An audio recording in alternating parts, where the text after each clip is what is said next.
Eu queria começar me desculpando pelo título meio enigmático da minha fala, Ninguém Sabe Ler. Uma frase assim dita sem boca e sem contexto pode parecer uma queixa de Petrarca, uma tocha iluminista, uma prepotência romântica ou uma mera declaração arrogante e burguesíssima.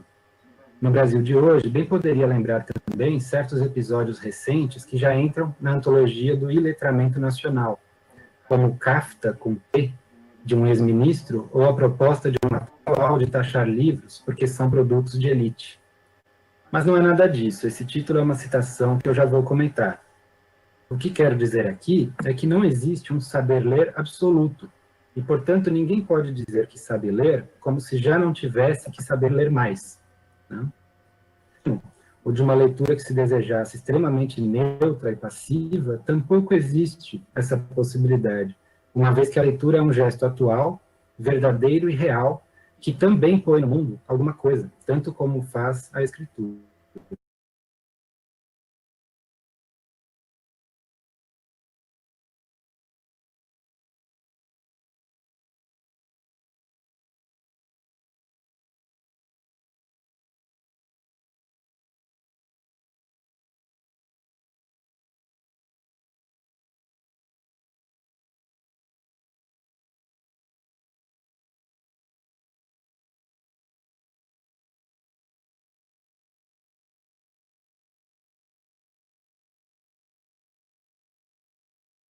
Bom, esse título, Ninguém Sabe Ler, é uma citação que me parece oportuna e que eu gostaria de comentar. Trata-se de uma afirmação que me impressionou muito quando a li pela primeira vez neste extraordinário romance de Ricardo Piglia, Respiração Artificial, que foi publicado na Argentina 4 anos após o golpe militar e que está completando 40 anos neste muito ilegível ano de 2020. Ele é elegível, mas ele admite múltiplas legibilidades, né? Eu acho que uma das tarefas desse colóquio é lê-lo, ler 2020. A afirmação de que ninguém sabe ler não é enunciada pela boca do autor Piglia, nem pelo protagonista do romance, Emilio Renzi, mas por um personagem chamado Tardewski, um escritor polonês cuja figura é inspirada em Gombrowicz, que se encontra exilado numa província argentina no presente da ficção do romance, né? E que rouba a cena na segunda metade do romance, que é dedicada a recontar uma longa conversa sua, desse personagem Tardewski, com Renzi, sendo este Emilio Renzi, como sabem, uma espécie de alter ego do próprio Piglia. Quase Ninguém Sabe Ler aparece quase ao final do livro, quando Tardewski está acabando de revelar a Renzi uma descoberta espantosa que fez a partir da leitura cruzada de muitos documentos. Então, para quem não leu o livro, eu reconto um pouco, né, esse pedaço. Aliás, quem não leu o livro, leia, porque é um livraço. Desde os anos em que vivera na Europa, Tardewski havia se dedicado a uma investigação obsessiva a respeito da possibilidade de que Kafka, com K, e Hitler houvessem tido uma inimaginável amizade em Berlim nos anos 20. E o Tardewski investiga a possibilidade também de que esse contato haveria, inclusive, engendrado, de certa forma, tanto parte da literatura de Kafka como o horror nazista. A suspeita havia sido levantada com base em notas de rodapé que ele teria encontrado numa edição específica de Mein Kampf, na Biblioteca Nacional da Inglaterra. Quer dizer, um plot bem borgiano. A partir daí, Tardewski arma uma série de conexões fictícias, muito verossímeis, entre o que seriam pistas da estranha amizade, pistas essas espalhadas em cartas, romances, anotações, relatos de terceiros, enfim, toda sorte de documentos escritos. Ele descreve e vai costurando diante do interlocutor, o Emilio Renzi. E, para além da mera narrativa filológica e policial, que vai implicando a cada passo as consequências enormes dessa descoberta. Essas consequências materializariam na possível colaboração juvenil de duas figuras opostas, mas igualmente cruciais no imaginário do século XX ocidental, materializariam ali o símbolo fatal, o yin-yang da parceria entre a literatura e a morte, a criação e a aniquilação, a compaixão e a psicose, ou em termos tão basilares para a história argentina e para este colóquio, a civilização e a barbárie. Afinal, Renzi se mostra bastante convencido da veracidade da descoberta de Tardeevsky. Ele se mostra também incomodado com o fato de que ninguém a tenha proclamado antes, já que os documentos consultados por Tardeevsky eram todos públicos e objeto do escrutínio de especialistas interessados havia décadas. Renzi, então, bem perto do fim do romance, diz: como é possível, pensava eu, que ninguém o tenha descoberto antes? E Tardeevsky lhe responde: mas assim são as coisas. Ninguém sabe ler. Ninguém lê. Porque para ler, disse Tardeevsky, é preciso saber associar. Bom, então o título da fala vem daqui, né, desse trecho do Respiração Artificial. O que há de extraordinário nessa resposta, são muitas coisas, mas ela opera, ao fim do romance, uma magia parcial, daquele tipo que Borges encontra no Quixote. De um lado, estamos tão admirados com a descoberta de Tardeevsky e com o fato de que ninguém a tenha encontrado antes, que tendemos a lhe dar razão. Ninguém deve. E se queremos a verdade, devemos todos ler como ele, buscando associações e por constinação, uma hipótese. Constinação e qualidade, evidentemente. De outro lado, lembramos-nos também de que, na verdade, estivemos lendo durante algumas horas, e que tudo o que sabemos sobre o caso foi dito por Tardeevsky, relembrado por Renzi e escrito por Piglia, não nessa ordem, inclusive. A conclusão de que ninguém sabe ler lança dúvidas sobre a nossa própria leitura do romance todo e abre dentro de sua própria concatenação verossímil um abismo fantástico, que também poderia ser descrito como a emergência de um plano autocrítico.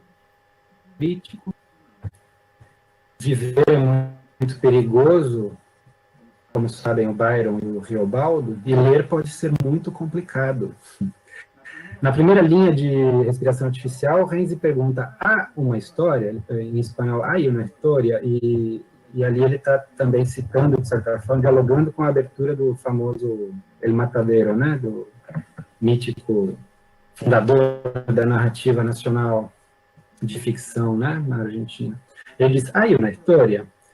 Inaugurando no início do Respiração Artificial uma dúvida que a resposta de Tardeevsky, é aquela sim, mas ninguém a sabe ler, não eliminará. Enquanto gênero, um romance qualquer pode optar pelas mais diversas estratégias narrativas para construir seu próprio espaço-tempo ficcional, para ser fruído na leitura, enquanto a frui também. Mas enquanto produto de composição verbal, isto é, artefato que se esculpe na linguagem ou que a amassa e a modela, cada romance individual admite, em princípio, ser lido como uma alegoria, no mínimo, como uma alegoria do próprio gênero, da própria forma. No máximo, eu não saberia dizer quais são as máximas possibilidades de uma leitura alegórica, né? Em muitos casos, a gente já viu leitores prepotentes fazendo da máxima possibilidade alegórica a alegoria de si mesmos. A leitura que eles fazem transforma o livro numa alegoria, uma previsão da sua própria capacidade. O mesmo pode ser dito não só do romance, como talvez de Respiração Artificial é um texto e é um romance de estrutura bastante emaranhada, muito exigente pela profusão de gêneros textuais que se alternam e se misturam também, muitas vezes cartas, narração de distintos pontos de vista, diálogos, memórias, etc. É um romance ainda mais complicado pelo fato de que os próprios personagens vão relendo, complementando, reparando e reinterpretando ao longo das páginas o que o leitor já havia lido. Ao longo de todo o diálogo final entre Renzi e Tardeevsky, que a escrita de Piglia para a explicação de Tardeevsky é brilhantemente sofística, o leitor do romance, junto com o ouvinte Renzi, é enredado pela história contada e se esquece de que as 200 páginas anteriores eram reflexões sobre os limites da interpretação, do deciframento, da compreensão, da representação, da leitura. Relembrar que a busca do protagonista Renzi não tinha nada a ver com a história envolvendo Kafka e Hitler. Ela era centrada em sua tentativa de encontrar-se presencialmente com seu tio, que era amigo de Tardeevsky, com quem o Renzi mantinha tinha exclusivamente epistolar, que era a comunicação virtual assíncrona de 1980.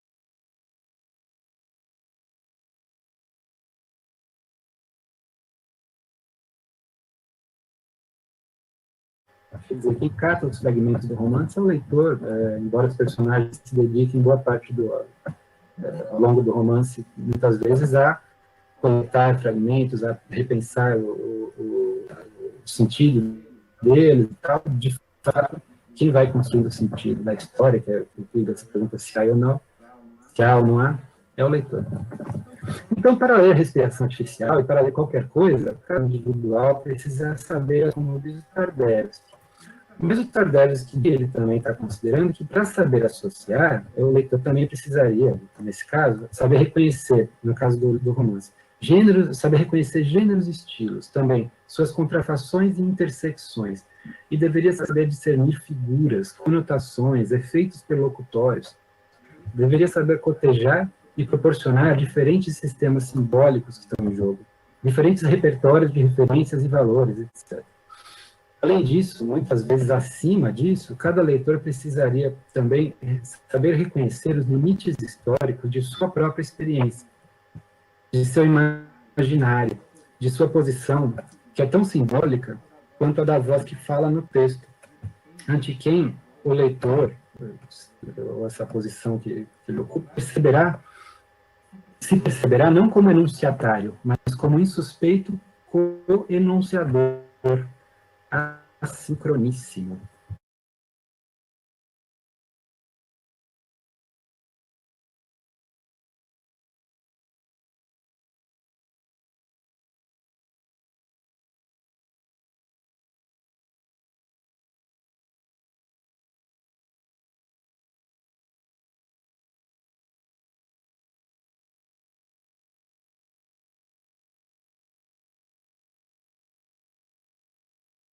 Deveríamos mais uma vez concordar então com Tardelski e dizer, neste caso, ninguém sabe mesmo ler, pois ninguém lê preenchendo o tamanho checklist de exigências.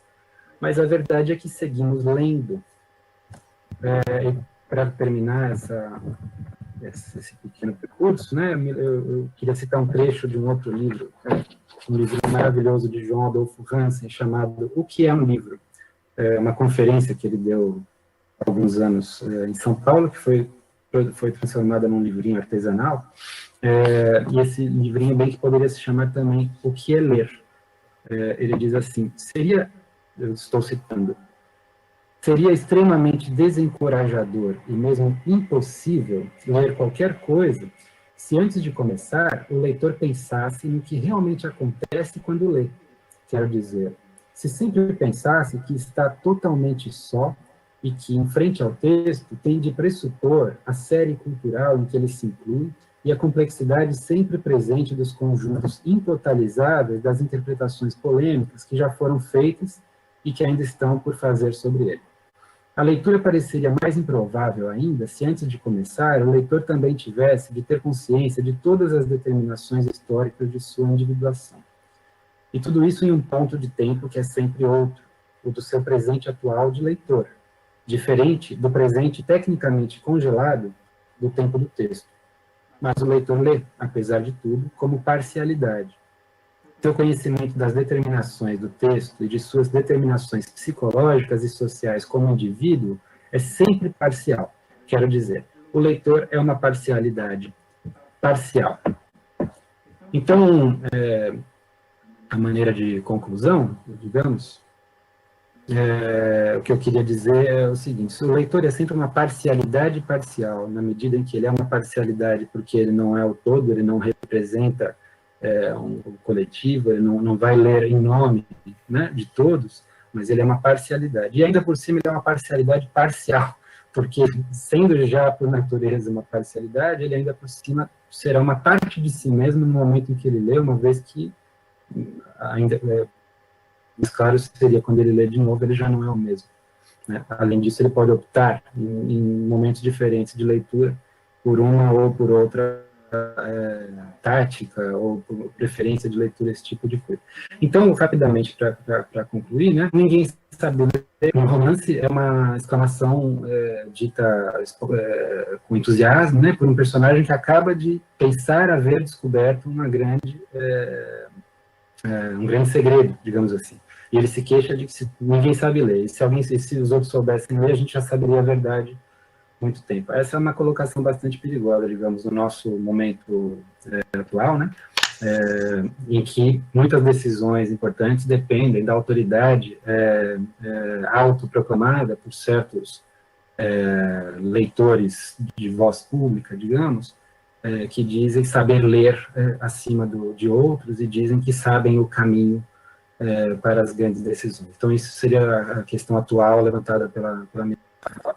E a questão da importância dos cursos de letras e da formação, né? É óbvio que tenho escolhido essa carreira, tenho a felicidade de ter convivido com as pessoas que mais bem sabem ler que eu poderia desejar, né, ter conhecido. Agora, de todas elas, de muitos mestres que a gente teve aí na nossa formação também, o que a gente aprende é justamente isso, de que a leitura não termina, né? O leitor, sendo uma parcialidade parcial, ele propõe, ele vai fazer a leitura imprecisa, digamos, à sua maneira, conscientemente, se ele for um bom leitor, e propor leituras fortes que sejam capazes de redimensionar não só o nosso conhecimento sobre uma determinada obra ou sobre um determinado momento, mas nosso próprio modo de abordar, via leitura, os textos e os objetos todos do mundo, sejam próprios da pesquisa ou da vida. Então é isso, eu concluo eu espero que tenham conseguido acompanhar mais ou menos bem. Agradeço muito o convite do Byron e agradeço também a paciência e a simpatia de todos que acompanharam aqui pelo chat, que me ajudaram a levar adiante esta fala um pouco interrompida, mas já concluída. Muito obrigado.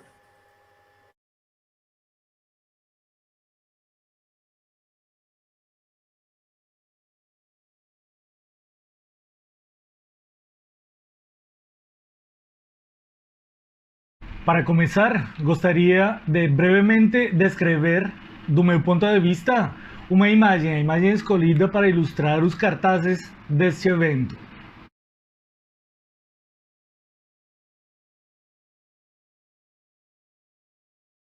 O autor é meu amigo Arthur de Vargas Jorge. Ele fez manualmente. É a terceira imagem de uma pequena série intitulada Academia, de 2020. É uma espécie de vanitas. E nela vemos os corpos nus de dois personagens que, um acima do outro, enfiam suas cabeças em dois espelhos que, um acima do outro também, e customizados com cores algo diferentes, possuem ou têm molduras quase idênticas. A imagem me parece absolutamente adequada para ler o momento presente, em que uma precariedade já antes em curso, mas intensificada pelo avanço neoliberal em tempos de pandemia, se combina com uma hiperconectividade vaidosa e despreparada. Estamos, ao menos nesta universidade, entrando no espelho do ensino remoto, mas estamos à intempérie e estaremos mais à intempérie à medida que o tempo passar. A realidade e a ficção nos deram em tempos recentes imagens em tudo análogas à série elaborada por Arthur. Apresento apenas uma ficção. Carlos Ríos, no romance Manigua, novela Swahili de 2009, nos mostra uma sociedade tribal capturada nos dispositivos da necropolítica africana, mas também devidamente conectada através de celulares de última geração. Em determinado ponto do romance, em cuja odisseia ou em cuja travessia o protagonista tem que encontrar uma vaca para ofertar, para fazer um sacrifício no dia do nascimento do seu irmão, em determinado ponto em que acontece um acidente, lemos o que segue. En su desesperación por salir, los pasajeros empezaron a golpearse. Era una maldición. Nuestro padre había hecho referencia a un agujero en la tierra una semana antes de mi partida. El chofer pidió orden mientras el autobús se hundía como un barco. Los vidrios estallaron en nuestras caras. Escalé por una montaña de espaldas y brazos. Arranqué a una mujer del vientre de la tierra. Solo salimos unos 15 pasajeros. Cuando se apagaron los gritos de los que quedaron atrapados, todavía se escuchaban bajo el barro los timbres de sus celulares. Como nesse exemplo dos celulares, nesse romance manigua, vivemos um momento em que os dispositivos de um aparato de controle e de organização da exploração são pagos e desejados pelos próprios explorados. Estamos em uma espécie de miséria, mas temos conectividade e tecnologia de ponta. E essa tecnologia e essa conectividade estarão também depois de nós. Estamos na miséria da nossa realidade e ficção, com tecnologia de ponta e conectividade. De novo, a cabeça enfiada num espelho e o corpo à intempérie. Com essas imagens iniciou minha intervenção, cuja intenção é mostrar um modo pelo qual, num país como o Brasil, toda alternativa hegemônica ao autoritarismo é em si mesma autoritária e antidemocrática. E o modo pelo qual as tacanhas elites do capital, seja ele financeiro ou seja ele simbólico, sempre nos obrigam a optar entre engolir o copo de leite fascista ou a farinata. Ou seja, permanentemente somos obrigados a escolher, a optar entre o autoritarismo escancarado e uma espécie de autoritarismo altruísta. Esse é o tamanho da nossa indefensão. E em termos de educação, isso agora se traduziria do seguinte modo: mesmo que o ensino virtual seja documentada e comprovadamente excludente, mesmo sendo uma pauta preferencial da direita neoliberal, inclusive sendo imposto de maneira autoritária em várias instituições de ensino, mesmo que tenha altas taxas de óbito, como a cloroquina, inclusive mais, mesmo que o óbito estudantil seja comprovadamente maior entre sujeitos com perfis raciais, sexuais, de gênero e socioeconômicos já notoriamente afetados pela Covid-19, mesmo que essa modalidade de ensino signifique a demissão em massa de professores substitutos e a vulneração dos direitos trabalhistas de servidores, mesmo que a experiência do ensino remoto tenha sido catastrófica, como existem vários testemunhos, mesmo com a oposição qualificada de docentes e discentes, mesmo que enorme parte da população universitária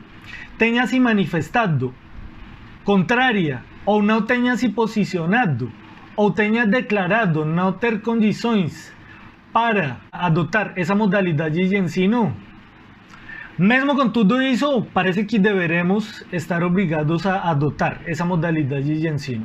Em grande medida, poderíamos dizer que nisso consiste a nossa democracia. Uma falsa opção ou uma falsa alternativa entre o autoritarismo militar e o autoritarismo financeiro.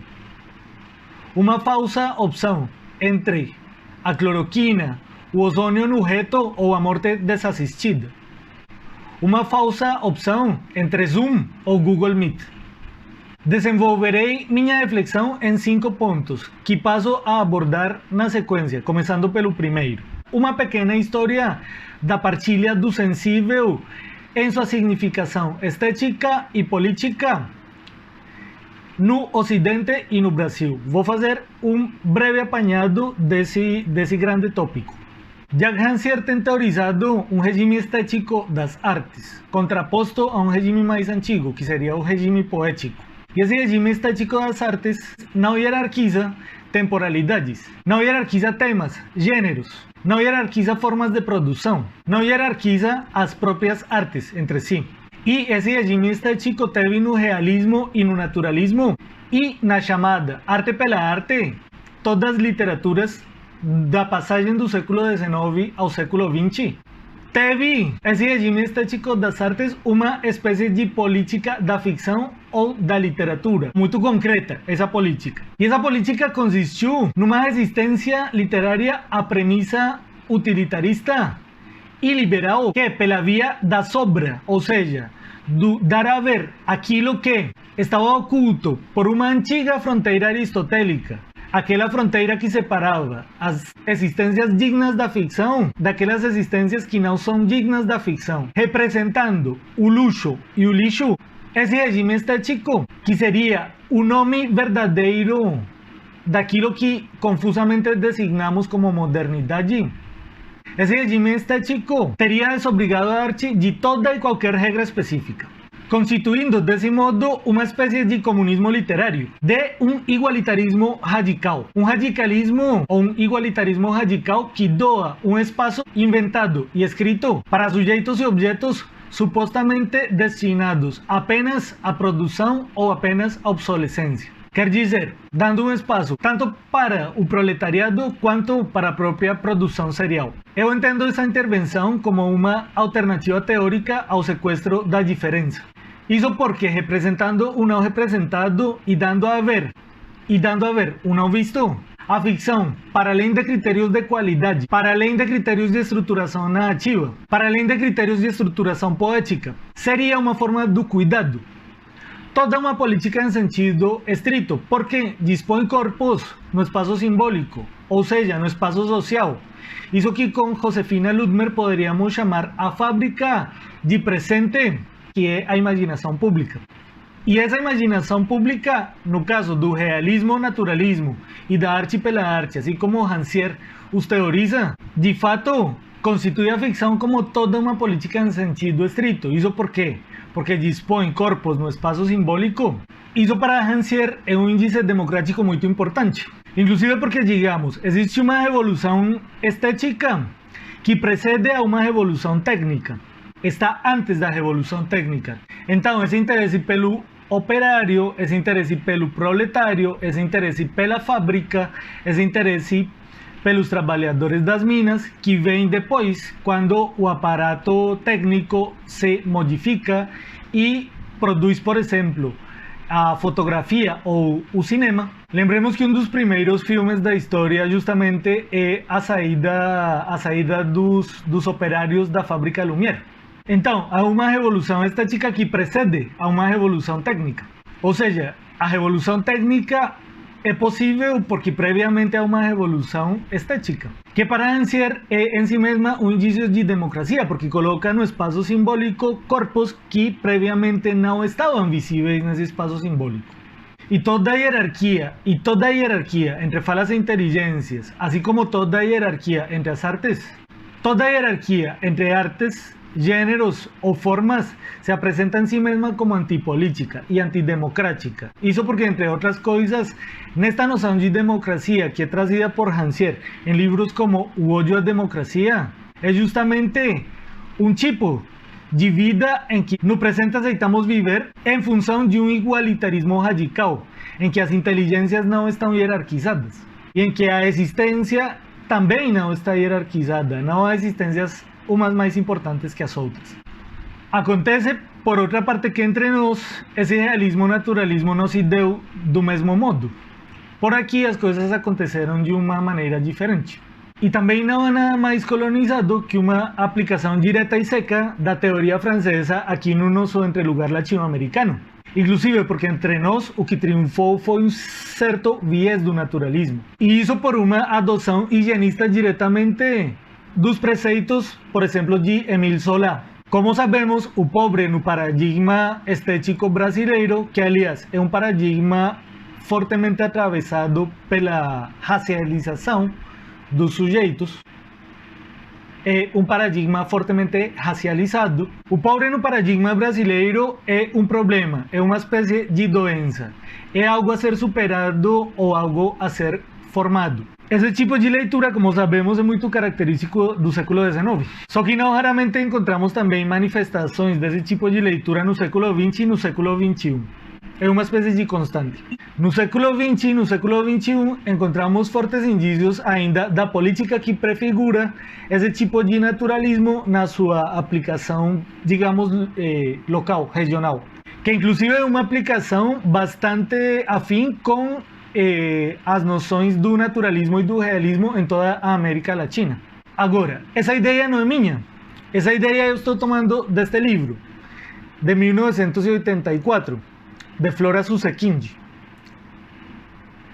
É um livro que me orienta aqui e que nos diz que a literatura brasileira do século XIX são palavras da Flora Susequindy. A literatura do século XIX estaria pautada numa duplicação xenófoba do país, que se caracterizaria pelo ocultamento da divisão, da contradição e da diferença. Não é só uma estética, mas uma ideologia naturalista, o que se repete na ficção brasileira do século XIX. Há muitos exemplos desse tipo de ficção entre nós, mas eu acredito que é muito interessante pensar que de fato com essa ponderação de Flora Susequindy podemos dizer que nosso republicanismo nasceu antipolítico e antidemocrático, através de uma série de pactos de elites que, entre outras coisas, funcionam como uma espécie de subterfúgio que se usa para que o povo excluído da participação democrática não conteste esse estado de coisas e que não demande seus direitos. É suficiente, de um ponto de vista da ideologia hegemônica ou dominante, convencer principalmente as classes médias de que não fazem parte do povo e de que cada um é um empreendedor, de que é para frente, de que trabalha, porque tem uma missão e porque tem predicados morais superiores. E desse modo, essa classe média, singularmente a classe média baixa, passa pela ilusão de que participa dos valores e das decisões que se tomam em nome dos interesses das elites reais, o 1% da população, as elites verdadeiras, só que sem uma efetiva participação dessas classes médias, e muito menos das classes populares. Um forte indício disso que eu estou dizendo está no fetichismo dos títulos, que constitui o meu segundo tópico, que eu intitulei A Educação Superior como Fetiche e sua leitura vira-lata, tomando esse conceito de vira-lata do sociólogo Jesse de Souza. Então vou tentar mostrar alguns sintomas desse fetichismo dos títulos na própria ficção brasileira. O fetichismo dos títulos é um fortíssimo sintoma da desigualdade brasileira.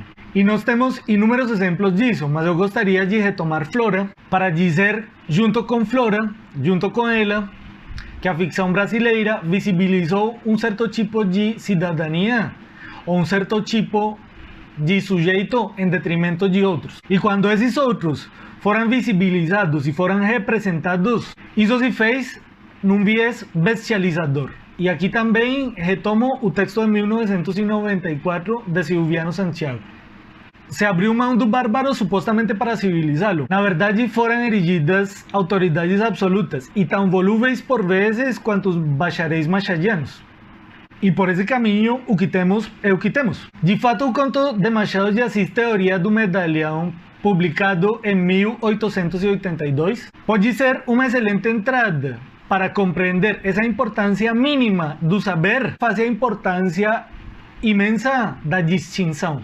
Porque quando estou dizendo que o título é um fetiche, estou dizendo que na confrontação do capital simbólico com o saber científico, sempre perderá o saber científico e triunfará a distinção, ou seja, o capital simbólico. Essa teoria do medalhão de Machado de Assis, como todos sabemos, é uma teoria do semblante. É uma teoria do semblante em que o pai burguês manda o filho se formar para, quanto às ideias, nos diz o narrador machadiano, não ter ideias.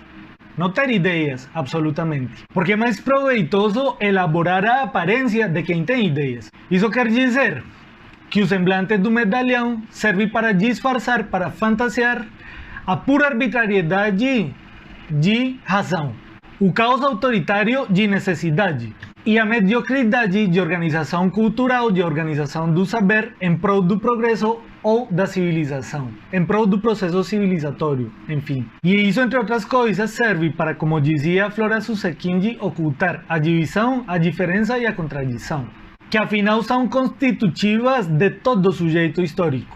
Um exemplo que eu acho muito interessante, porque inclusive me parece muito adequado a este tema que estou abordando, é Lima Barreto. ¿Por quê? Lima Barreto me parece muito interessante porque viveu na própria carne os efeitos desastrosos de uma aplicação medíocre e tardia da mediocridade positivista. E Lima Barreto me parece muito frequentemente se interessar pelo mesmo tipo de sintoma que está na teoria do medalhão, só que no caso de Lima Barreto, na sua concreta impregnação pequeno-burguesa. É um tema que está em muitos textos de Lima Barreto e como não posso me deter em todos, apenas menciono Os Brusundangas e Triste Fim de Policarpo Quaresma. Agora me parece mais interessante abordar aqui o livro Cemitério dos Vivos, que foi escrito entre 1919 e 1920. Uma espécie de romance autobiográfico em que o protagonista, Vicente Mascarenhas, e nótese que Vicente é algo assim como o vice e Mascarenhas é algo assim como a máscara, ou seja, um personagem possivelmente autobiográfico. Esse Vicente Mascarenhas, o alter ego de Lima Barreto, é internado, ou melhor, sequestrado, essas são as palavras do narrador, que nos diz que a ciência positivista ainda utiliza procedimentos medievais, como por exemplo o sequestro. Esse homem negro e alcoólatra é sequestrado no Hospital Nacional de Alienados do Rio de Janeiro. E ele é sequestrado em função dos seus problemas de alcoolismo, lembremos. Negro e alcoólatra, como o próprio Lima Barreto, Mascarenhas se surpreende com uma obsessão fixa. Comum essa obsessão fixa entre os internos, ou comum aos médicos e aos internos, aos sequestrados, nesse Hospital Nacional de Alienados. Todos eles são leitores de livros influentes, trazidos das grandes metrópoles, mas trazidos tardiamente. Livros dos Estados Unidos ou da Europa. Esses sujeitos, principalmente os médicos, mas também os alienados, são incapazes, justamente por conta dessas leituras positivistas, de enxergar a realidade ambiente, a realidade circundante. Então, uma coisa que é detectada muito rapidamente pelo narrador é como a questão do título é uma espécie de fetiche que manifesta uma doença ou uma espécie de idiotia, que está para ele na base de muitos problemas. Então, ele vai nos dizer, por exemplo, porque a riqueza, base da nossa atividade, coisa que, desde menino, nos dizem ser objeto da vida, da nossa atividade na Terra, não é também a causa da loucura? Porque as posições, os títulos, coisas também que o ensino quase tem por meritório obter, não é ou não são causa da loucura?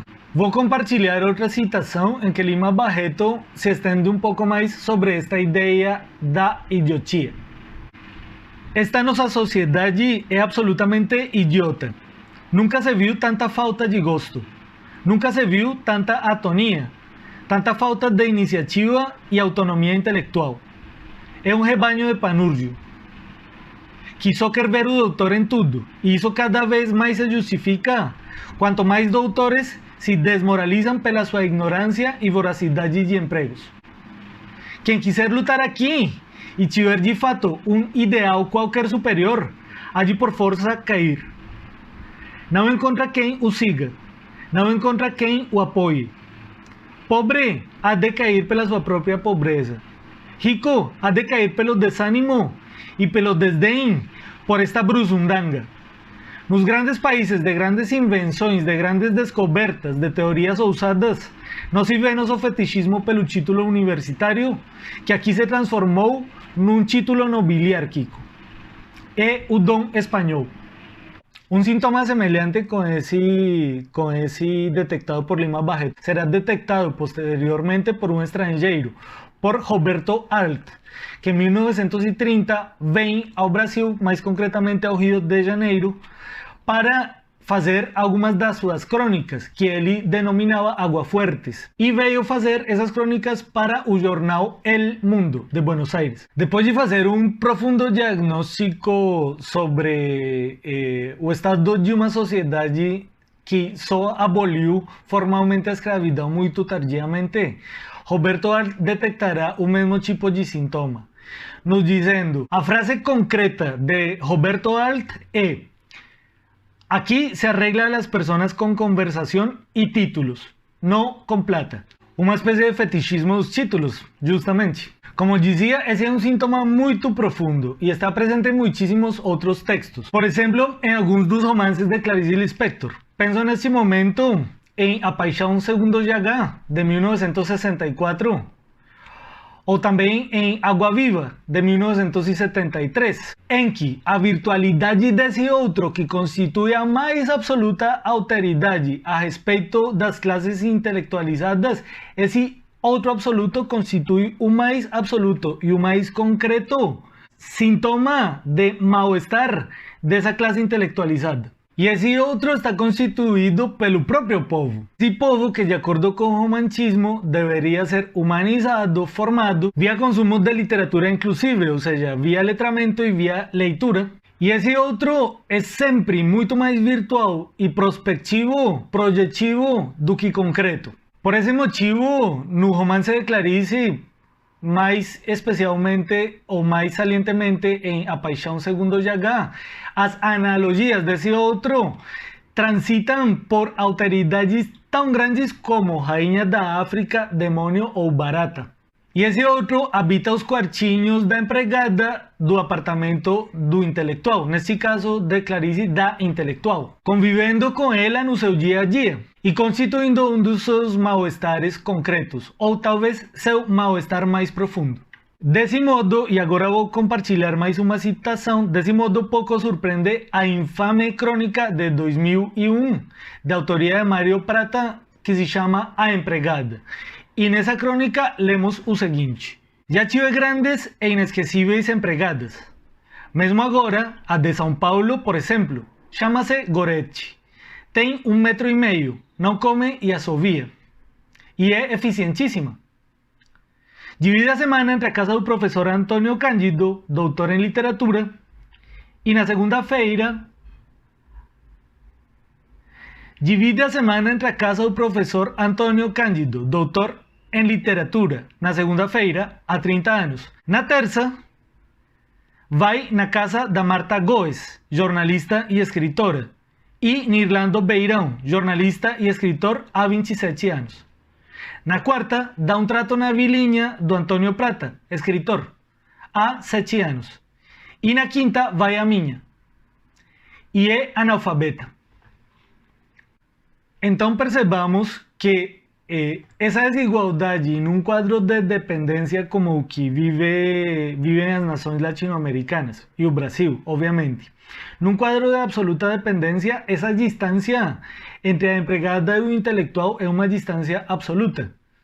Essa distância é absoluta entre a empregada e inclusive o intelectual que mais defendeu o letramento, o direito à literatura e o próprio ensino de literatura, que também defendeu o letramento das classes populares, por exemplo. Mesmo no caso concreto desse intelectual, essa distância que estou descrevendo é absoluta. E esse acesso a direitos se torna muito improvável, se torna íngreme e árido em extremo. Digamos assim, se assovia no quarto da empregada, mas não se come e também não se lê.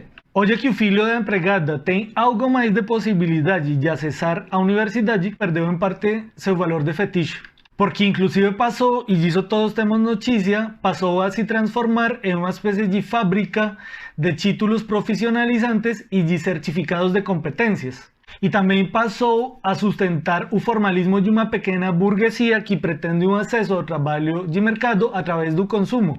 Do consumo de quê? Do consumo de educação. E esse acesso consumista se dá justamente como um acesso a títulos e certificados. Títulos e certificados que permitem participar do jogo do funcionalismo público e do mercado privado. Ou seja, se mantém a vitória do capital simbólico sobre o próprio saber, mas em um cenário degradado. Num cenário degradado em que através do consumo temos acesso aos títulos e aos certificados, mas sem passar pela acumulação de um capital cultural que, digamos, alicerçasse ou fundamentasse esses títulos e esses certificados. Com isso passo ao meu terceiro tópico, que eu intitulei O ódio à democracia na sua versão brasileira. Começo esse tópico mencionando dois livros do sociólogo José de Souza, que são A Tolice da Inteligência, de 2015, e A Elite do Atraso, de 2019. Nesses livros, Gessé de Souza irá retomar uma reflexão que já estava, por exemplo, em Homens Livres na Ordem Escravocrata, de Maria Silvia de Carvalho Franco. E ele retoma para nos dizer que a primeira e a mais importante das transformações econômicas, ou das transformações do sistema econômico brasileiro, a primeira e mais importante das transformações desse sistema é a abolição da escravidão. E justamente essa transição do trabalho servil ao assalariado, junto com muitas outras transformações, se dá apenas como uma abolição formal, que lança no mercado de trabalho altamente competitivo, fundamentado no contrato entre indivíduos e sem a mediação do Estado. Dado que essa transição se deu pela substituição de mão de obra escrava por mão de obra assalariada, mas conformada principalmente por imigrantes vindos da Europa, e conformou, pelo menos do ponto de vista de Maria Silvia e também de Gessé de Souza, a parte mais extensa e mais significativa da sociedade brasileira, que Maria Silvia chamava homens formalmente livres e que Gessé de Souza denomina a ralé brasileira. E essa ralé estaria conformada na sua imensa maioria por negros, mestiços e mulatos, são palavras de Gessé de Souza, que ficariam largados à própria sorte depois dessa substituição do trabalho escravo por trabalho assalariado, ficando abandonados à própria sorte e sem acesso a os privilégios mais mínimos da cidadania, sem acesso a condições básicas, abandonados à própria sorte e também fora do trabalho formal. E isso, entre outras coisas, atrelado a um sistema econômico dependente, como diria o Rui Mauro Marini da teoria crítica da dependência, faz com que essa ralé seja absolutamente funcional a esse sistema econômico dependente, sendo incorporada justamente através da informalidade do trabalho, que em muitas ocasiões é uma informalidade do trabalho que consiste em uma baixíssima remuneração para tarefas muitíssimo pesadas, como por exemplo o trabalho doméstico. E tudo isso, essa grande exclusão, estaria sustentada principalmente para Gessé de Souza numa espécie de ideologia meritocrática. E essa ideologia meritocrática, como todos sabemos, invisibiliza a desigualdade de educação, a desigualdade de acesso à cultura, a desigualdade de acesso a condições mínimas de vida. E isso também cria estereótipos de contraste, porque o contrário do trabalhador, do empreendedor meritocrático, seria justamente o vagabundo, a pessoa que não trabalha, a pessoa que não progressa porque não quer. Isso para Gessé, e remeto de novo ao trabalho dele, o trabalho de Gessé de Souza, serve como a ideologia de justificação da captação da maioria dos recursos por parte do 1% da população, apenas 1% da população, que tem acesso a todos os privilégios, ou a maior parte dos privilégios e dos recursos. Agora, essa ideologia meritocrática não é sustentada exclusivamente por quadros ou por indivíduos pertencentes a esse 1% da população. Na verdade, esse tipo de ideologia é melhor sustentada e melhor reproduzida por quadros da classe média, notoriamente da pequena burguesia, e em grande parte também sustentada pela burguesia. De fato, Gessé detecta nesse segmento da sociedade em que, por exemplo, participa também em grande medida o funcionalismo público. Gessé denomina esse segmento da sociedade de exército da violência simbólica, ou exército de violência simbólica. E justamente esse exército de violência simbólica, e lembremos, Flora Susequinji aqui produz isso que Flora Susequinji, em Tal Brasil Qual Romance, denomina uma duplicação xenófoba do país. Ou também poderíamos dizer com Gessé de Souza uma duplicação vira-lata. E também daí se depreende esse fetichismo dos títulos e da formação, que eu tentei mapear em Machado de Assis, Lima Barreto e Roberto Arlt, entre outros. O título dentro desse quadro de ideologia meritocrática é uma espécie de atributo moral. que entre outras coisas reproduz o ódio e a exclusão contra esses que já estão desde o começo de todo este processo abandonados e excluídos. Para Jesse, o Brasil passou de ser um mercado de trabalho escravocrata e se transformou num mercado formalmente livre, mas manteve todas as virtualidades, e quero frisar a palavra virtualidades, manteve todas as virtualidades do escravismo na nova situação. Inclusive havia superexploração do trabalho, inclusive restringindo ou barrando o acesso à educação, barrando o acesso à cultura, barrando o acesso, enfim, à cidadania. E com isso passo ao meu quarto tópico, intitulado A Exclusão e a Bestialização como Regra dos Pactos de Elites no Brasil. Nesse tópico também vou falar brevemente sobre as condições de retorno ao ensino remoto na Universidade Federal de Santa Catarina. Com isso que estou mencionando, essa denominação pactos de elite não quer dizer de modo algum que os pactos de elite sejam somente pactos de elite, digamos.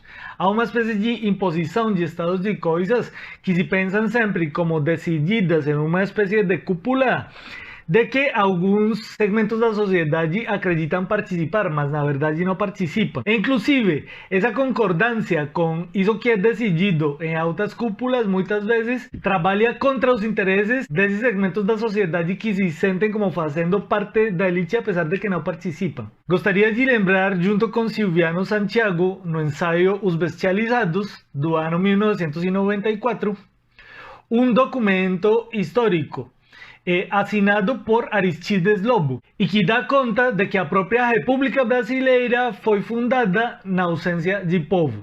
Isso está registrado nas palavras do ministro do Interior do governo provisório, Aristides Lobo, que leio na sequência. Aristides Lobo descreveu a proclamação de 1889 como um feito puramente militar. O povo assistiu aquilo bestializado, atônito, surpreso, sem conhecer o que significava. Para Silviano Lima Barreto é uma espécie de paradigma de escritor bestializado, justamente porque tem uma tendência a desconfiar das ideias do progresso que vem junto com a República. É um escritor que não teria de fato por que confiar na República, se levamos em consideração que a República nasce manchada de sangue. Lembremos do massacre de Canudos, por exemplo. E poderíamos nos perguntar, junto com Silviano Santiago, por que um escritor como Lima Barreto confiaria em figuras como Floriano Peixoto? E por outra parte, de que maneira confiar tanto na década de 20 quanto no presente numa república que em grande medida se alicerça nos mandonismos locais, no paramilitarismo? Uma república que está alicerçada no jaguncismo, como está na obra de Guimarães Rosa. Então a República Brasileira não somente nasce manchada de sangue, mas também atravessada por instituições armadas que são pré-modernas e que são muito pouco republicanas e muito pouco democráticas, poderíamos dizer. Esse é o exército de violência material que usa a nascente república, a via paramilitar. O campo intelectual rapidamente adere a esses valores que se dão, digamos, a través de um pacto de elites, mas sem participar de uma maneira direta, digamos. Apenas é um corpo aderente a esses valores e a essas demandas de uma nova organização política e de uma nova organização do Estado. As classes médias acreditam que participam, mesmo não participando.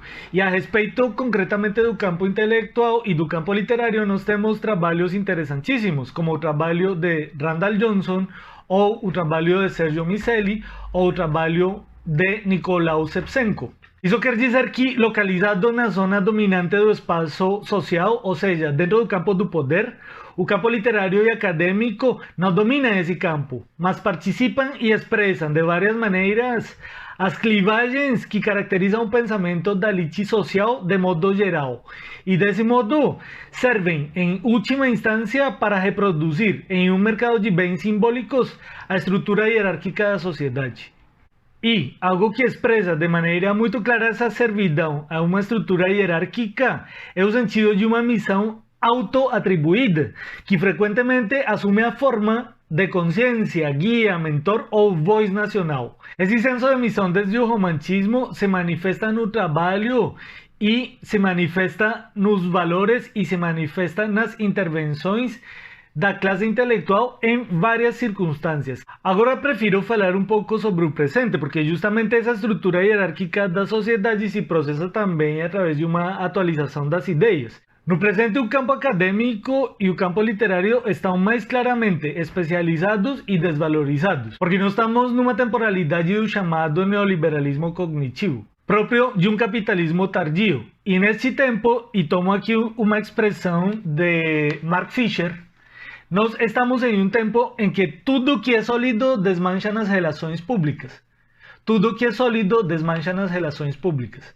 Nós estamos num tempo, para falar somente do âmbito acadêmico, em que as tecnologias da comunicação e da informação, se tornaram onipresentes e se impulsionou ainda mais a ideologia meritocrática, como todos sabemos agora em âmbito global. Essa nossa adoção ou essa adoção generalizada de uma ideologia meritocrática não se dá à margem do uso cada vez mais espalhado dessas tecnologias da informação e da comunicação, que acabam sendo tecnologias de controle. Isso prolifera uma nova forma de burocracia, desse modo descumprindo uma das promessas do capitalismo, porque digamos, também temos um capitalismo realmente existente, que prometeu ser antiburocrático e antiestatalista, e na verdade é absolutamente dependente de subsídios do Estado e dos cuidados e do favor do Estado, e aumentou a burocracia até níveis absolutamente insanos.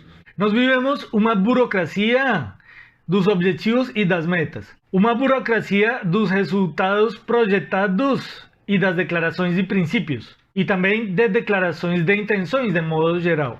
Então, frequentemente, através de plataformas curriculares como a Lattes, ou de cadastramento e acompanhamento de projetos e desempenhos profissionais como PAAD, SIGPEX, Carlos Chagas, etc., o professor universitário se desmancha também nas relações públicas e se torna um agente de uma série de projeções ou de representações que não necessariamente coincidem com resultados verdadeiramente alcançados. Se torna uma espécie de empreendedor de si mesmo. A isso Fisher denomina um estalinismo de mercado, em que predominam as declarações de intenções e as declarações de objetivos, em que há uma predominância da avaliação dos símbolos de desempenho sobre a avaliação de desempenhos reais. E nessa forma de produção de valor, o neoliberalismo cognitivo se assemelha muito ao mercado financeiro. Porque o que produz valor na bolsa de valores não depende tanto do que uma empresa realmente faz, mas das percepções e das crenças que em seus rendimentos futuros é capaz de gerar. Poderíamos dizer que o que se experimenta também nessa virtualização ou em toda essa experiência da projeção e da prospecção é um apagamento do grande outro, que é essa espécie de ficção coletiva. Então, por exemplo, o conhecimento é uma ficção, é uma espécie de grande outro ao qual supostamente a instituição universitária serviria. Mas no presente também, depois de todo o processo que conhecemos como pós-modernismo, em que há uma diluição das grandes narrativas, esse grande outro, esse grande horizonte está desmanchado, está diluído. E assim desmanchado, esse grande outro, entretanto, se torna onipresente e quase onisapiente, como Deus. E se torna mais onipresente à medida que mais se virtualiza, porque enquanto mais se virtualiza, mais se desmancha. De fato, quero lembrar que Foucault, no livro Vigiar e Punir, justamente fala da natureza virtual da vigilância. E quero sublinhar a palavra virtual. ¿Por quê? Porque virtual nesse livro de Foucault quer dizer não necessariamente presente. Porque quem ocupa o posto de vigilância, o panóptico, poderia estar e não estar presente.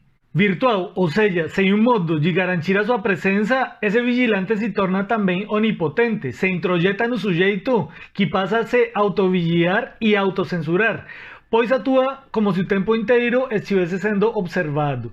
Lembremos que isso, no pensamento de Foucault, é o que caracteriza a passagem de uma sociedade disciplinar para uma sociedade do controle. O professor também se torna no momento presente uma espécie de virtualidade. Por quê? Porque deve estar presente nos lugares contemporâneos da presença. E quais são esses lugares contemporâneos da presença? As plataformas curriculares, as redes sociais, as lives pandêmicas, porque é justamente a presença nesses lugares que atesta a sua existência, a existência do professor. É nesses lugares que atesta a sua relevância e seu trabalho. E o que se projeta nesses lugares de presença? Objetivos, metas, declarações de princípios, declarações de resultados possíveis.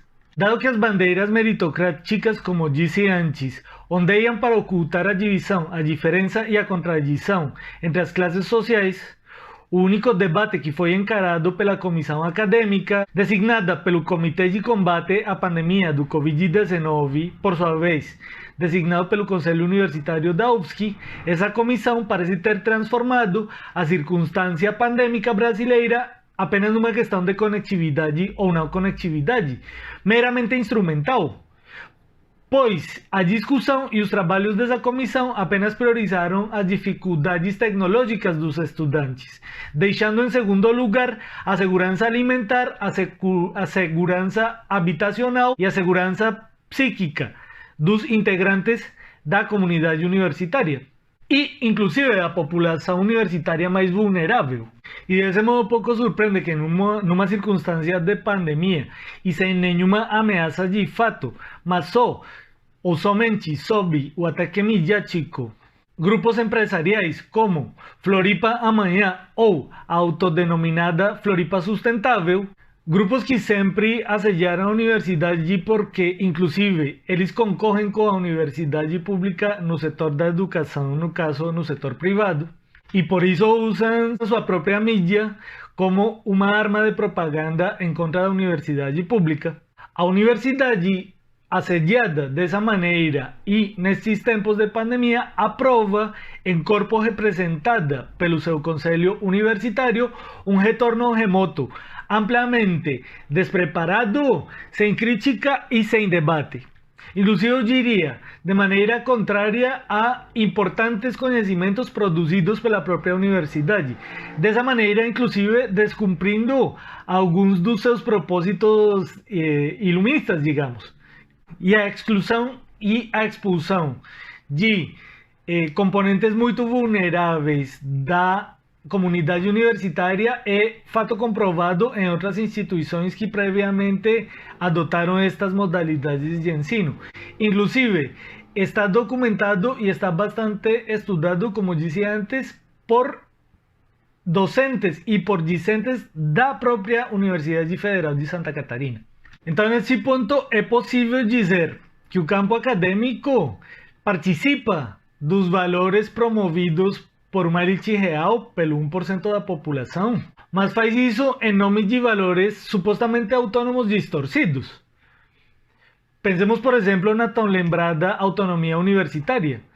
O que quer dizer que se defendem, na verdade, valores e interesses heterônomos, valores e interesses desses grandes grupos empresariais, valores e interesses desses grandes grupos midiáticos, valores e interesses da indústria da tecnologia da informação e da comunicação, valores heterônomos do universo do capital cognitivo neoliberal.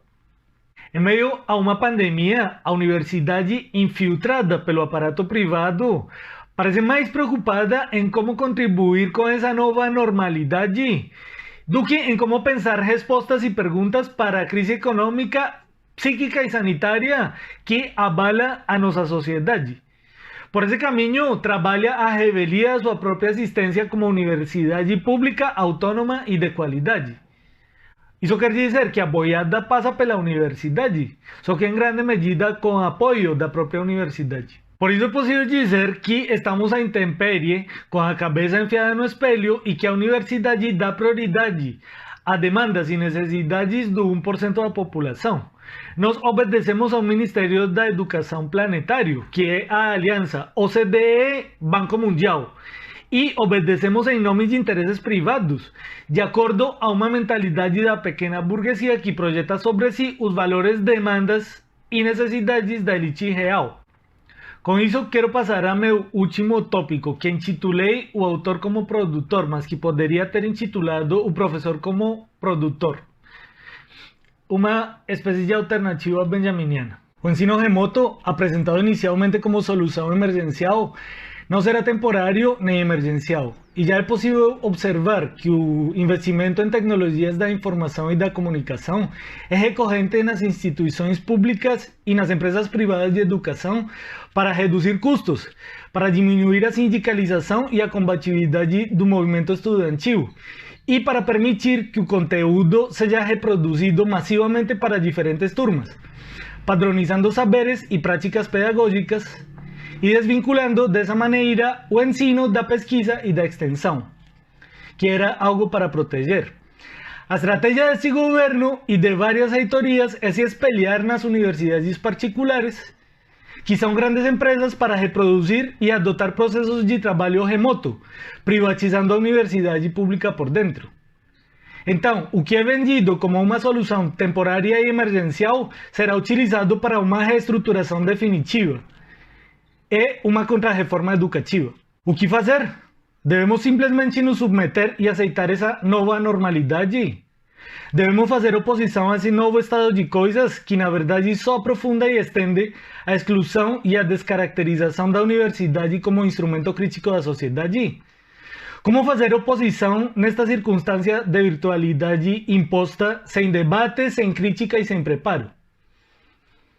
Acredito que o pensamento de Walter Benjamin oferece uma alternativa e que podemos adaptar algumas das ideias de O Autor como Produtor, uma conferência pronunciada no Instituto para o Estudo do Fascismo em 1934, a nossa realidade de pandemia e exclusão digital. O primeiro que gostaria de destacar desse texto é a ideia de que não é suficiente ter ou manifestar tendências políticas ou opiniões progressistas.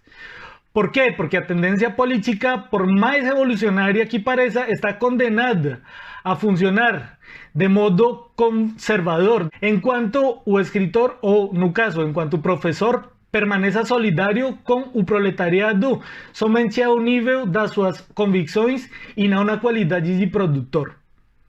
Isso quer dizer que não basta ter opiniões democráticas, ou seja, que, como diria também Jack Rancière, a democracia não pode ser uma ideia ou uma opinião. Ela se exerce ou ela não se exerce. O grande problema é confundir a ação com a opinião, inclusive se vê maximizado com o tipo de socialização que nos foi imposto com as redes sociais.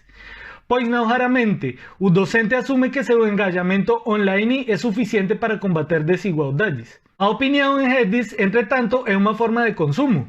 E o mero consumo de mercadorias culturais progressistas, longe de refuncionalizar a máquina, lubrifica seus mecanismos, tornando por sua vez seu usuário em uma mercadoria.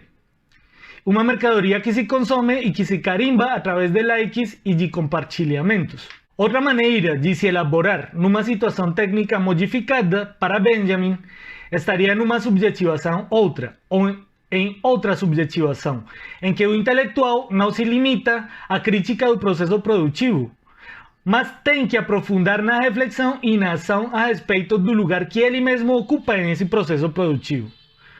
Para Benjamin não se trataria de constatar a morte da civilização, do trabalho ou da experiência, e nem de escapar às torres de marfim da imaginação, mas de se apropriar da consciência da pobreza, da experiência e das ferramentas da barbárie para sobreviver à cultura em um cenário técnico modificado. Isso quer dizer, em poucas palavras, que o intelectual teria que trabalhar pela liberação dos meios de produção a serviço da luta de classes, sempre com o pressuposto de que o intelectual se identificasse a si mesmo com os produtores, ou seja, com a classe trabalhadora, e não se identificasse com a elite a qual ele acha que pertence. Ou seja, seria necessário que o intelectual chegasse à consciência de quão pobre ele é e de quanto precisa ser pobre para poder começar de novo. Benjamin aposta na refuncionalização brechtiana, essa que nos diz que o mostrar tem que ser mostrado. Por quê? Porque a refuncionalização brechtiana procura não abastecer o aparelho de produção sem antes expô-lo e modificá-lo radicalmente. E essa modificação se dá através da derrubada das barreiras estanques existentes entre as dimensões da produção e do consumo, ou seja, da escritura e da leitura, assim como da superação, ou através da superação das esferas compartimentadas de competência no processo produtivo. Por esse motivo, Benjamin esclarecia nesse texto de 1934, os fotógrafos deveriam aprender a escrever e os escritores deveriam aprender a fotografar. Porque essa separação e especialização do trabalho é que mantém a máquina funcionando, e mantém a máquina funcionando sem crítica e sem aproximação entre produtores. O desdém pela técnica é uma forma do que Mark Fisher denomina realismo capitalista, que é basicamente a aceitação do neoliberalismo como horizonte único, como se não existisse alternativa ao neoliberalismo. E é uma forma de realismo capitalista porque deixa em mãos do capital a pergunta pela produção. E o certo é que deveríamos ter a capacidade de reencontrar o desejo, mesmo na circunstância atual de hedonismo depressivo a que fomos lançados com esta pandemia e com este momento de virtualidade. Deveríamos lutar pela construção de uma modernidade alternativa, em que a tecnologia, a produção em massa e os sistemas impessoais de gerenciamento contribuíssem, todos eles, para uma remodelagem, para uma remoldagem, para uma reconstrução e ampliação da esfera pública. Hoje poderíamos dizer que não basta o professor se saber participante da classe trabalhadora, mas que também deveria levar a sua crítica, quando existente, ao campo da sua ação. Isso porque agora ele é obrigado a aprender a escrever com imagens e sons, e isso é um trabalho manual. E também deve aprender a escrever através da montagem, da edição, de modo a excluir o menos possível os seus estudantes. Ao mesmo tempo que leva seus estudantes a uma consciência de quão excludentes são estas modalidades remotas de ensino. Inclusive, eu diria, o ideal seria combater a exclusão digital através de uma maior inclusão de demandas no processo de construção de ciclos de aprendizagem e também na consideração do que o corpo discente espera e do que pode contribuir para participar da construção de conhecimentos. Digo isso porque, como é um consenso entre vários estudiosos do ensino remoto, o ato educativo não pode se restringir a uma transmissão de conteúdos. Quando é o conteúdo que manda, quando é o conteúdo que prima, os seus agentes passam a uma posição acessória, sendo simplesmente substituíveis por arquivos digitais e por atestados de recepção desses conteúdos. E agora, nesta versão atualizada da época da imagem do mundo, em que o professor se torna pura imagem, síncrona ou assíncrona, devemos estar cientes de que o valor de uso cede seu lugar ao valor de exposição. E a velha aura se dissolve cada vez mais, à medida que o domínio técnico e performático do aparelho passa ao primeiro plano.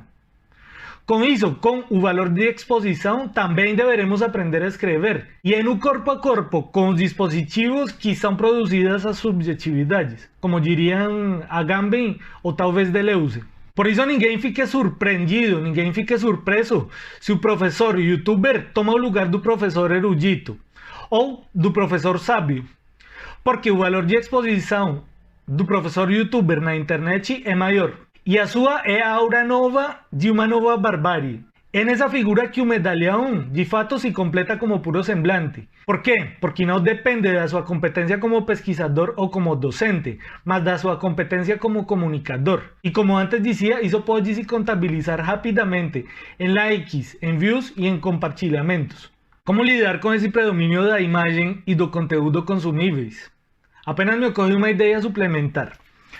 Todo ato educativo exige um tempo e ações de preparo. E esse tempo e esses processos devem ser evidenciados, devem ser colocados para que o estudante ou o receptor não faça simplesmente um consumo alienado dos produtos do trabalho do professor, nem da imagem do professor.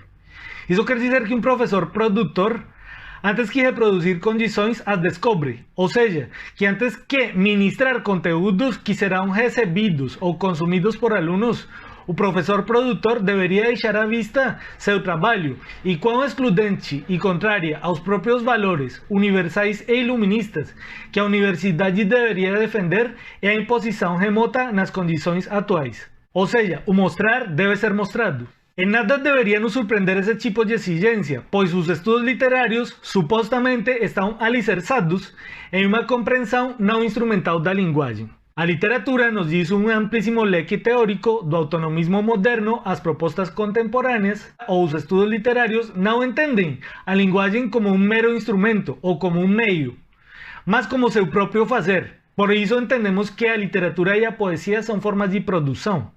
E a poesia não se faz a partir de uma noção instrumental de linguagem.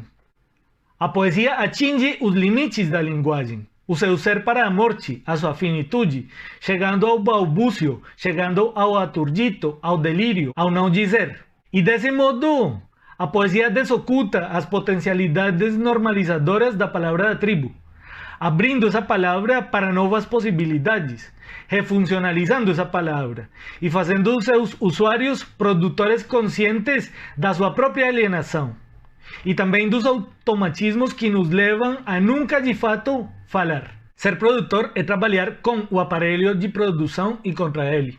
E viver democraticamente não é manifestar amor pela democracia, mas como dizia ou como diria Rancière, sabendo que somos animais políticos porque somos animais literários. Que a política é disposição de corpos no espaço social e simbólico. E que não há emancipação possível se não partimos de um igualitarismo radical. Um igualitarismo de acesso, de visibilidade, de voz. Contra o consenso que pretende nos impor alternativas que não são alternativas, devemos exigir que a educação nos dê o que exigimos dela. Ou seja, democracia e conhecimento. E no caso atual, democracia e conhecimento também significam saber sobre as condições de possibilidade do ensino remoto na circunstância pandêmica brasileira. Não é suficiente chamar os professores de colaboracionistas, como fez recentemente Giorgio Agamben. Também é preciso trabalhar de acordo com as exigências de um iluminismo, que se bem questionável, se bem precário, pode, pelo menos como foi pensado por Michel Foucault, nos separar da contingência que nos fez ser o que somos e nos abrir a possibilidade de não ser mais, através de um conhecimento genealógico na sua finalidade e arqueológico no seu método. Só desse modo, esclarece Foucault, seria possível falar de um iluminismo, depois da crítica da sua função humanista e moderna. Justamente quando o uso universal, livre e público da razão se sobrepõe a seu uso privado. Não pode prevalecer o uso privado, tem que prevalecer um uso universal, livre e público da razão.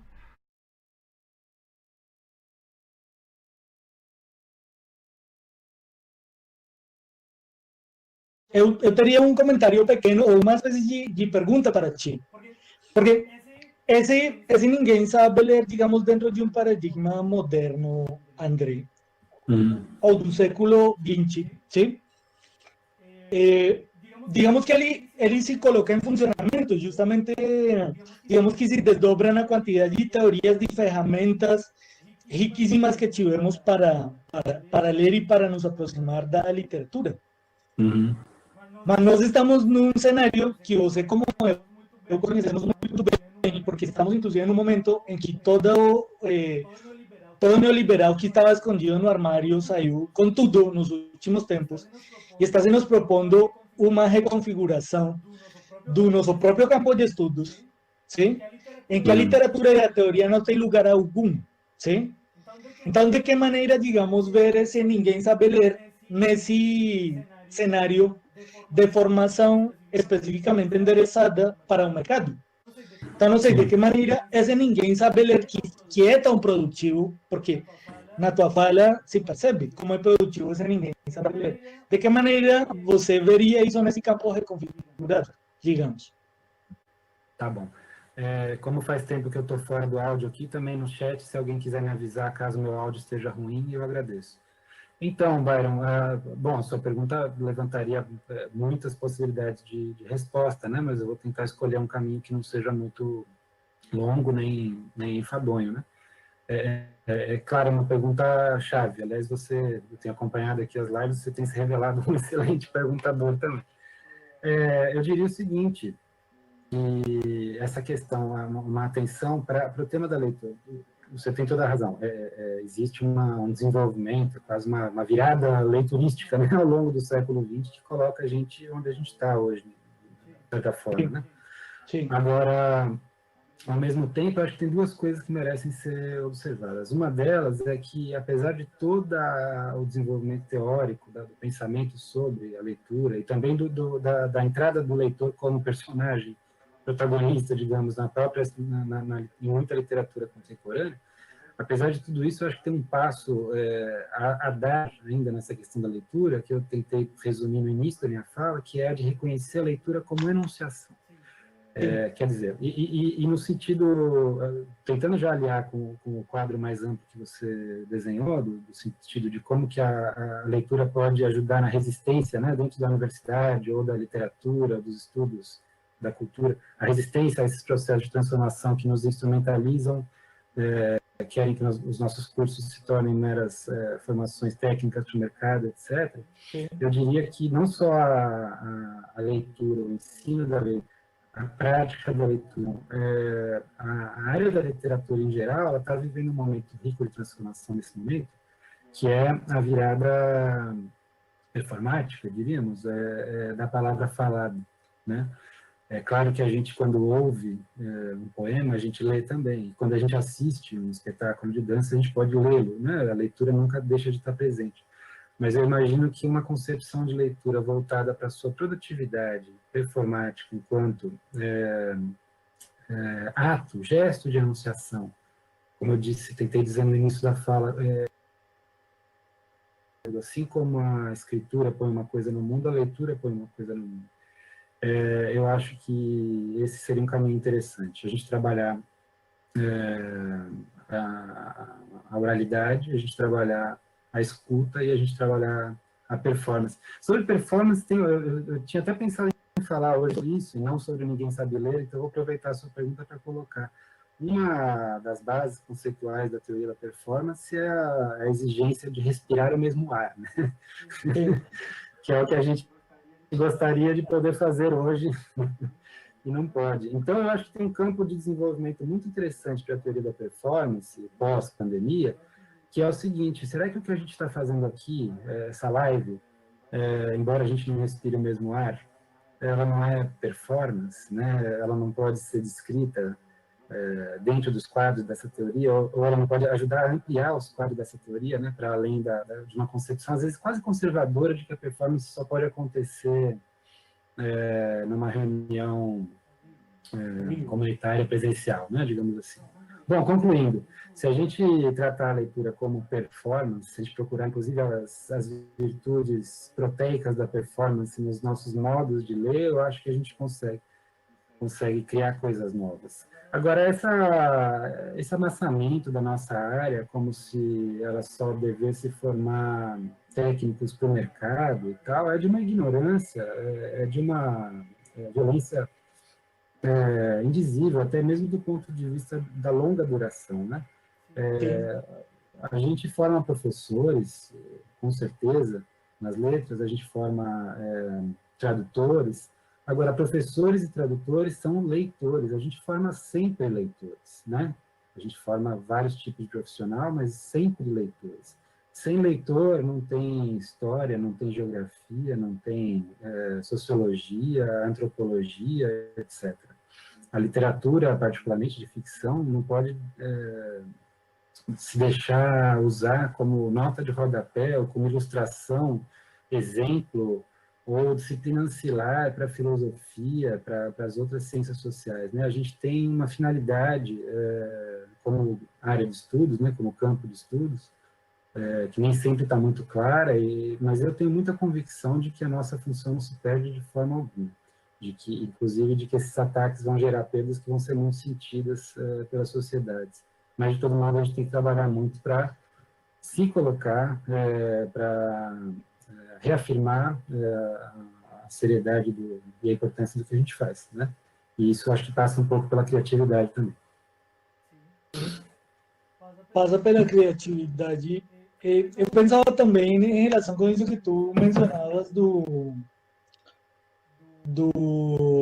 como das formas que digamos, como o romance, que, digamos, no momento em que ele já cumpre seu ciclo histórico, é que se liberta para, por exemplo, citar como romances de vanguarda, digamos, ser mais experimental. Não será que a forma presencial está se tornando uma espécie de forma ultrapassada também? Pode ser, em muitos sentidos, né? A gente tem que sempre lembrar, quando a gente fala dessas coisas, que a gente fala de campos muito vastos, né? Então, há coisas muito diferentes, né? As lives musicais, por exemplo. Assistir um As show ao lives vivo, musicais. isso. Às vezes, assistir a um show ao vivo era a única forma de cumprir aquele fetiche de encontrar com o artista e ouvir o som diretamente e tal. Enquanto que agora, depois de 5 meses enclausurado, a gente vê na performance pela internet dos grandes artistas que a gente adora, né, na música, um prazer enorme, um resgate de uma sensação que a gente já teve um dia e tal. Então, eu acho que, mesmo antes da pandemia, a gente já estava preparado, teoricamente, para lidar com essa... Mas agora a pandemia, ela dá uma... não a pandemia, né? Caramba, a pandemia não tem efeito positivo nenhum. Mas a experiência do isolamento, né? Muitos leitores já passaram por ela voluntariamente durante longos períodos de suas próprias vidas, como vocês devem concordar. Mas a experiência do isolamento, de todo modo, ela revela certos objetos de interesse, tanto teórico como procedimental, digamos, né, para que a gente repense muita coisa da nossa área. Tá? Então, acho que isso, eu não consigo responder nada muito específico, porque a gente está falando sempre de muitas coisas. Hoje eu acabei me concentrando na leitura de um romance, quando talvez a minha introdução, a introdução do que eu falei, permitisse que a gente pensasse na leitura de coisas muito diferentes de um romance. Um romance bastante sofisticado, ainda por cima, né, nesse caso. Agora, não é a única coisa que a gente precisa aprender a ler. Sim, não somente precisa aprender a ler bastantes outras coisas, não é? Sim. Sim. Sim, eu concordo com você, mas acho que também precisamos aprender a escrever. Essa é a minha impressão, Certo. porque justamente isso aqui se torna outra forma de presença, e eu acho que não muito rápido se voltará atrás. Digamos, essa volta à normalidade anterior me parece improvável, digamos. Sem dúvida. Toda vez que digamos que o aparato técnico se modifica e toda vez que o aparato técnico se moderniza, tirando a necessidade de corpos ocupando o espaço, me parece que a volta atrás não é tão fácil, nem tão frequente. O Arthur escreveu algo aqui. E aqui, escreveu Arthur. Ninguém sabe ler, ou seja, devemos seguir lendo, porque o sentido está sempre por vir. A estética é, nesse sentido, a construção da recepção. A dificuldade é ler o agora. Como se o agora é a emergência, ou seja, como se o agora é a emergência, ou seja, algo que não atende às configurações previstas, presentes, e por isso suspende violentamente a possibilidade de decifração. De fato, o presente é uma cifra, uma incógnita, um enigma, mas isso significa também que, sendo ausência, o presente está, ao menos em alguma medida, disponível. As apostas parecem ir nessa direção, em que a exposição é tática, imprescindível. Sim. Acho que ele... Isso. Sim. Muito, muito obrigado, Arthur. Muito, muito bem colocado. Isso me lembrou, inclusive, uma das primeiras polêmicas que apareceram na pandemia, que foi a resposta do Agamben, né? Eu suponho que vocês já tenham discutido bastante aqui em alguma sessão que eu não vi. Mas ninguém sabe ler, e agora, às vezes, no momento de desespero desse, a gente espera que os mestres leitores ofereçam uma resposta. E quando a resposta chega, a gente não reconhece, o contexto de onde ela está partindo, porque a cena de enunciação, a cena de comunicação está esgarçada, né? Então, eu acho que a gente tem que tomar um cuidado especial, né, nesse momento. No primeiro momento, teve gente que chegou a dizer que o Agamben tinha aderido às teses do Bolsonaro e etc. Agora, não é, né? São frases que coincidem, mas que participam de discursos absolutamente diferentes, e a gente precisa saber separar. Do contrário, toda discussão pública vira um grande like ou dislike, vira um grande barulho opinativo e cheio de palpites, né? Que fazem a gente atuar com o fígado, com o estômago, em vez de atuar com o corpo todo. Eu diria sobre o comentário do Arthur que eu acho que o presente não me parece exatamente um enigma, nenhuma cifra, nem me parece que sendo ausência esteja disponível. Me parece que está muito bem planejado, me parece que está muito bem disposto e me parece que nós estamos num momento em que o autoritarismo, em todos os aspectos, nem sequer está precisando mais se disfarçar de outra coisa. Ou seja, está se fazendo de maneira frontal. E não falo somente do Brasil, mas falo um pouco também do quadro da América Latina. Não me parece que esteja à disposição, me parece que está muito fechado. Teríamos que ver de que maneira intervir nele, porque me parece que está bem planejado. E digamos, me parece que isso não tem resolução através de conceitos. Isso se resolve através de ações, de práticas, digamos. Que foi uma coisa em que insisti um pouco. As opiniões são opiniões, mas, de fato, a nossa realidade é constituída por práticas também. E, digamos, me parece mais interessante uma prática que está atravessada pelas palavras, que não as deixa de lado, que elas são muito importantes. Por isso, entre outras coisas, pensava em gente como o Lima Barreto. E o Lima Barreto é um escritor que vive justamente a contradição permanente de ter opiniões e ter pouco campo de ação. Mas, digamos, hoje podemos saber coisas sobre o passado e sobre o presente também lendo Lima Barreto. Ou seja, as palavras de Lima Barreto são uma forma de agir também no mundo e na realidade. Luz Rodrigues escreve: uma aula presencial é sempre performance. Qual seria a diferença com performance virtual? Garantir a não reprodutibilidade de mercadoria de que falou Byron. Temos que experimentar se a leitura anterior e sua transformação na performance com o presente na sala de aula podem ter equivalência na virtualidade. Sim, de acordo. O que eu tentei apontar foi muito mais a necessidade justamente de fazer presente no espaço da virtualidade o valor trabalho, porque geralmente no âmbito da virtualidade o trabalho é mais invisibilizado do que visibilizado.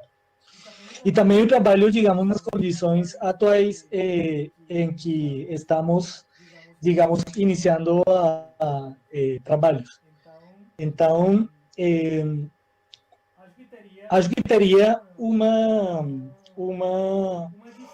diferença à medida em que as imagens que a gente consome através de tela, digamos, como todas as imagens, aqui, digamos, estou citando o Warburg, as imagens lutam entre si, sim?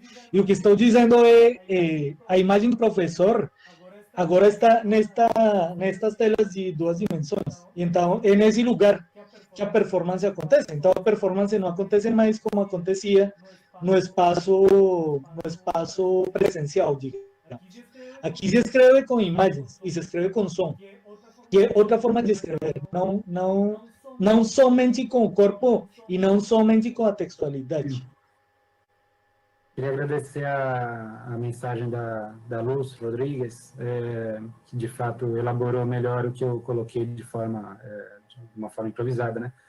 Mas ela termina ali dizendo: temos que experimentar, a gente tem que experimentar nesse momento, né? Agora, eu queria só compartilhar rapidinho com vocês, em algum momento, para dialogar um pouco com o que o Byron disse também, em algum momento dessas discussões dentro da universidade, sobre se a gente voltaria ou não, um colega, o Pedro Reis, né, do programa de literatura, acabou dizendo para a gente uma coisa que marcou muito, que foi assim, olha, a gente vai voltar ao ensino remoto, não porque a gente acredite que ele vai dar certo e que ele vai ser o futuro e tal, mas porque a gente está há muito tempo resistindo ao EAD, à transformação de toda a nossa prática numa experiência virtual, sem poder experimentá-la.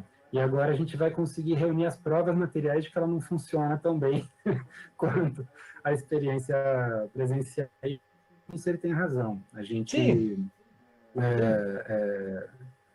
enfim, não sei se a gente deveria estar fazendo o que está fazendo, mas uma vez que a gente está aqui, vamos experimentar o espaço performático 2D, vamos experimentar as formas de comunicação e vamos aprender com elas, porque aí quando a gente voltar no ano que vem, a gente vai voltar com muito mais argumentos, né, para defender não exatamente a continuidade normal de tudo que a gente fazia, mas certos princípios, né, que a gente nunca deixou de defender desde do início dessa maluquice. É isso. Uma coisa que me produz um pouco de desconfiança é um pouco o modo como se eufemiza o momento.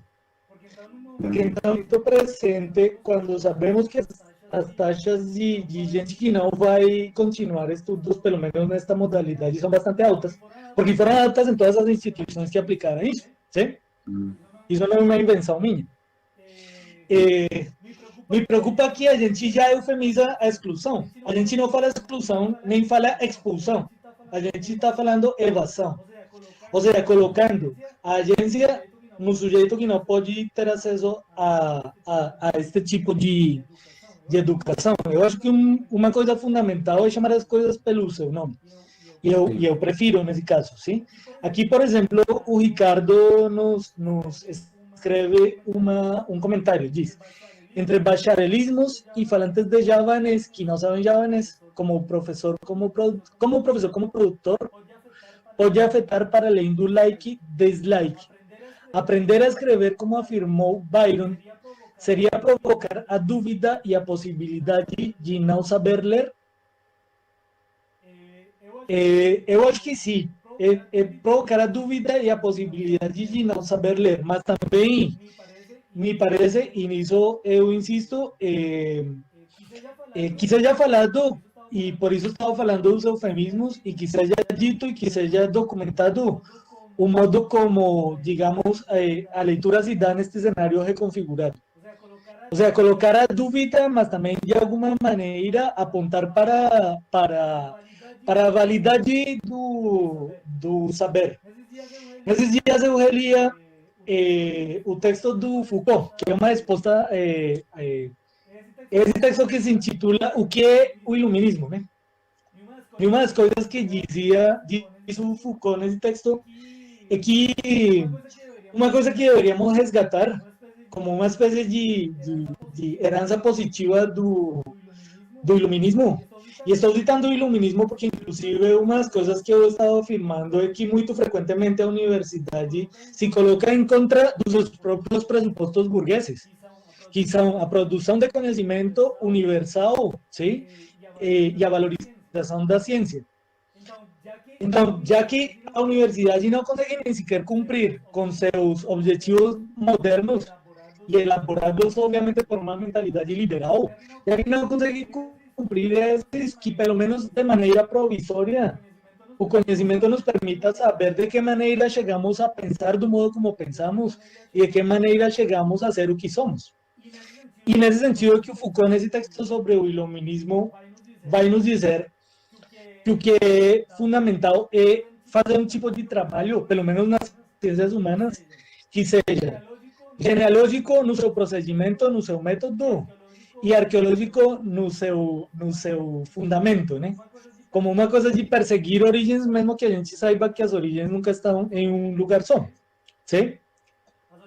as origens são provisórias e são performáticas, mas é indo atrás delas, mesmo que sejam meramente um semblante, é indo atrás delas que a gente consegue constituir conhecimento e discutir. E me parece que também o debate foi um princípio e um valor extremadamente afetado por toda esta situação e poderia ter sido diferente.